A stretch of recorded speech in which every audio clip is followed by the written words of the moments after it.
हाय, आपके साथ मैं हूं Surabhi Sharma. India TV YouTube channel subscribe करिए, बेल आइकन दबाएं।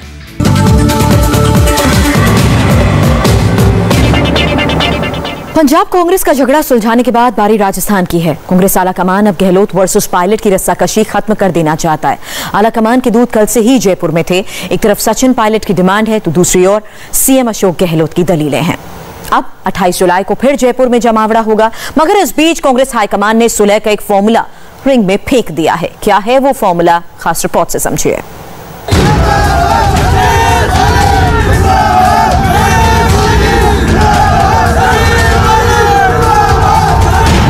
कांग्रेस आलाकमान का कैनन अब राजस्थान की ओर घूमा है। पंजाब के बाद पायलट और गहलोत का झगड़ा निपटाना है। दोनों नेताओं को एक पेज पर लाना है। सचिन पायलट को उनकी डिमांड के हिसाब से सम्मान दिलाना है।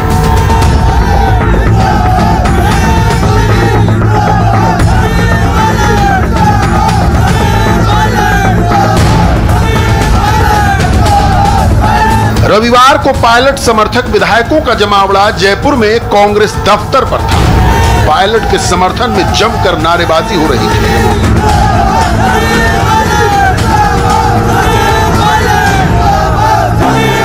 कार्यालय में दिल्ली से गए संगठन महासचिव केसी वेणुगोपाल और राजस्थान के प्रभारी महासचिव अजय माकन मौजूद थे।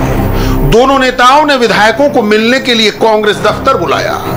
सचिन पायलट भी अपना टोंक दौरा रद्द कर आलाकमान के दूतों से मिलने पहुंचे। देखिए, अशोक गहलोत जी ने जब कभी भी, चाहे प्रदेश में हो चाहे देश में, जब कभी भी उनको कहीं पर भी काम करने का मौका मिला है, सदैव उसने आलाकमान पर विश्वास रखते हुए उस कार्य को पूरी बखूबी निभाया है। चाहे गुजरात का चुनाव के अंदर उनको जिम्मा दिया गया हो, चाहे अन्य प्रदेशों में दिया गया हो, चाहे दिल्ली में संगठन महासचिव के रूप में दिया गया हो, और राजस्थान प्रदेश के मुखिया के रूप में काम कर रहे हैं। आज तक शायद ऐसा नहीं हुआ कि किसी भी सरकार में पूरे 5 साल तक मंत्रिमंडल में फेरबदल नहीं हुआ हो। तो ये स्वाभाविक प्रक्रिया है। हाईकमान के दिशा निर्देशों के अनुसार काम होता है। जो हाईकमान का निर्देश होगा उसको सारे लोग मिलकर उसको शिरोधार्य करेंगे, और जो कार्यक्रम हाईकमान द्वारा दिए जाते रहे उन कार्यक्रमों को हम अच्छे से चला रहे हैं, आगे भी चलाते रहे। मुझे लगता है कि मच अवेटेड था। आई थिंक सरकार को काफ़ी टाइम से अपेक्षित थी कि मंत्री बनाए जाएं और जो बोर्ड निगमों में भर्तियां की जाएं कांग्रेस कार्यकर्ताओं को। आई थिंक वो टाइम आ गया। मुझे लगता है कि सबको बैलेंस करके, सबको साथ लेके आई थिंक आलाकमान मंत्रिमंडल का विस्तार और राजनीतिक नियुक्ति करेगा। ये मुलाकात और बात तकरीबन 1 घंटा चली। मुलाकात के बाद सचिन पायलट बाहर निकले तो चुप्पी साधे रखी। हालांकि सचिन शुरू से गंभीर नेता हैं और बड़बोलापन उनमें बिल्कुल नहीं है, मगर माना जा रहा है कि वो अब ज्यादा दिन तक चुप नहीं रहने वाले। 2023 के राजस्थान चुनाव से पहले वो एक सम्मानजनक स्पेस चाहते हैं। पायलट चाहते हैं कि बगावत के बाद उन्हें मनाने के लिए जो वादे किए गए वो पूरे किए जाएं। इस समझौते में बतौर कैटलिस्ट प्रियंका गांधी का बड़ा रोल था। तब कांग्रेस के ट्रबल शूटर अहमद पटेल भी जिंदा थे, मगर इस वाकये को अब 1 साल से ज्यादा का वक्त हो चुका है। मैंने कभी भी ये नहीं कहा कि अशोक गहलोत जी हमारे सीनियर नेता हैं, तो हैं ही हैं, लेकिन मैंने हमेशा यही कहा है, आज भी यही वापस अपनी बात को दोहरा रहा हूं कि जो वर्तमान में जो सरकार आई थी, इसमें जो सबसे महत्वपूर्ण योगदान था वो सचिन पायलट जी का था। उस पर आज भी कायम हूं, क्योंकि मैं अपने हिसाब से कह रहा हूं, अपने क्षेत्र के हिसाब से कह रहा हूं कि मेरे क्षेत्र में जिस तरह से कांग्रेस कार्यकर्ताओं का जो रुझान था, जिस तरह से कांग्रेस कार्यकर्ताओं को ताकत दी, और आसपास के विधानसभा क्षेत्रों में जिस तरह से कांग्रेस का उत्साह था, उसमें आदरणीय पायलट साहब जी का बहुत बड़ा योगदान था। राजस्थान में मंत्रिमंडल विस्तार लटका हुआ है। पायलट फिलहाल चाहते क्या हैं ये समझने की जरूरत है। राजस्थान सरकार में इस वक्त मंत्रियों की 9 बर्थ खाली है। सूत्रों के मुताबिक पायलट अपने कैंप के 6 विधायकों को मंत्री बनाने की मांग कर रहे हैं। इसके अलावा संगठन और राजनीतिक नियुक्तियों में भी जगह देने की मांग कर रहे हैं। वो राजस्थान में अपनी भूमिका भी फिक्स कराना चाहते हैं। हालांकि आलाकमान उन्हें फिलहाल गहलोत से दूर ही रखना चाहता है। सचिन पायलट युवा हैं, उनका व्यक्तित्व आकर्षक है, अच्छे वक्ता हैं, इसलिए उनका इस्तेमाल स्टार प्रचारक के तौर पर किया जा सकता है। गुर्जर समुदाय से आते हैं जिनका वोट कई राज्यों में बिखरा है, इस लिहाज से भी वो एक वोट मैग्नेट का रोल अदा कर सकते हैं। और अब आइए गहलोत खेमे का काउंटर नैरेटिव क्या है ये भी सुन लीजिए। माकन और वेणुगोपाल शनिवार की रात ही जयपुर पहुंच गए थे। दोनों ने डिनर मुख्यमंत्री निवास पर गहलोत के साथ ही लिया। बताया जा रहा है कि इस दौरान गहलोत ने अपनी मजबूरियां गिनाई। गहलोत का कहना है कि निर्दलीय और बीएसपी विधायकों ने पायलट की बगावत से सरकार बचाई। वो पायलट खेमे के केवल 3 विधायकों को मंत्री बनाना चाहते हैं, वो भी अपनी मर्जी के विधायक, पायलट के बताए नहीं। गहलोत 3 विधायक बीएसपी और 3 विधायक निर्दलीय रखना चाहते हैं। अशोक गहलोत का तर्क अपनी जगह, लेकिन गांधी परिवार का एजेंडा बड़ा है।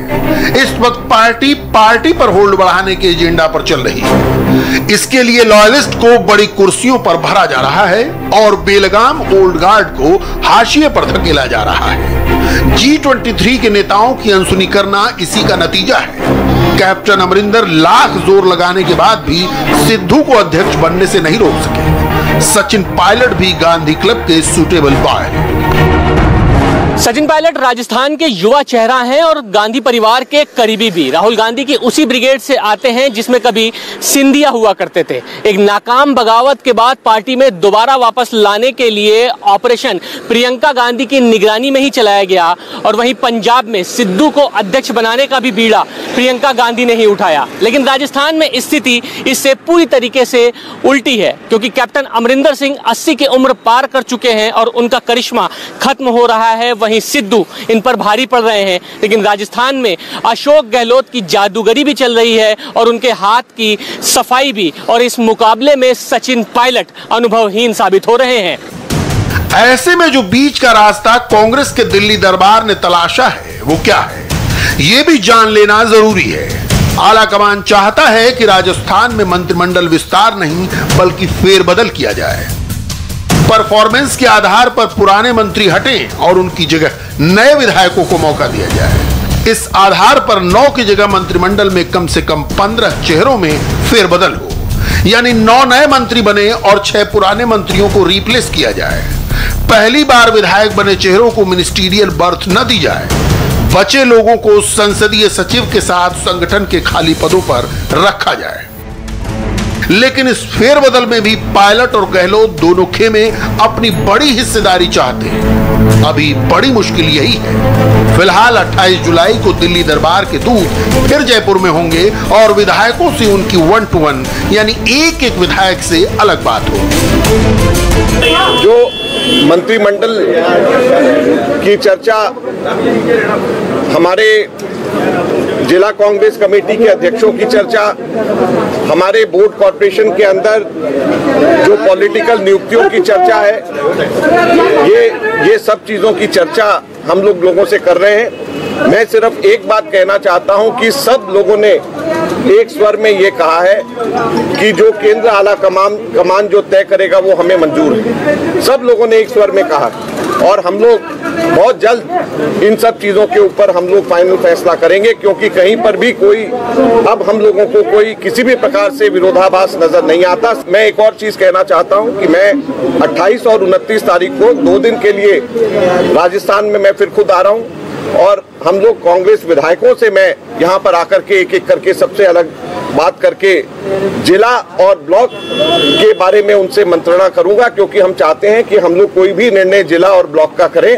तो हमारे विधायकों का सीधे जो है AICC को पता होना चाहिए। हम संज्ञान लेना चाहते हैं और इसलिए हम लोग 28 और 29 को मैं 2 दिन के लिए यहाँ पर आकर के सभी विधायकों से मैं मिल रहा हूँ। फिलहाल जो माहौल है उसे देखते हुए राजस्थान में मंत्रिमंडल विस्तार जल्द होता नजर नहीं आ रहा। राजस्थान का जातीय समीकरण भी गहलोत ने अच्छी तरह साध रखा है। राजस्थान में 89% आबादी हिंदू है, 9% मुस्लिम है, 2% अन्य धर्मों के लोग हैं। अनुसूचित जाति की आबादी 18%, अनुसूचित जनजाति की आबादी 13%, जाटों की आबादी 12%, गुर्जर और राजपूतों की आबादी 9% है, ब्राह्मण और मीणा की आबादी 7% है, 17% आबादी अकेले OBC की है, जिसके माली समुदाय से गहलोत खुद आते हैं। कहते हैं कि जातियों और समुदायों के 2 से 3 बड़े ब्लॉक अगर किसी नेता ने साध लिए तो फिर उसे हिलाना मुश्किल होता है। गहलोत को जब सीएम बनाया गया तो कांग्रेस का पारंपरिक वोट बैंक जाट उससे खिसक गया, मगर इस वक्त गहलोत ने राजस्थान में मीणा, मुसलमान और ओबीसी के एक बड़े हिस्से को साध रखा है। ये भी एक वजह है कि कांग्रेस आलाकमान को राजस्थान की रेत में संभाल कर पांव रखना होगा। हाय, आई एम सुरभि शर्मा। खबरों से अपडेट रहने के लिए India TV YouTube channel subscribe करिए, साथ में बेल आइकन जरूर दबाएं। जुड़े रहें इंडिया टीवी के साथ।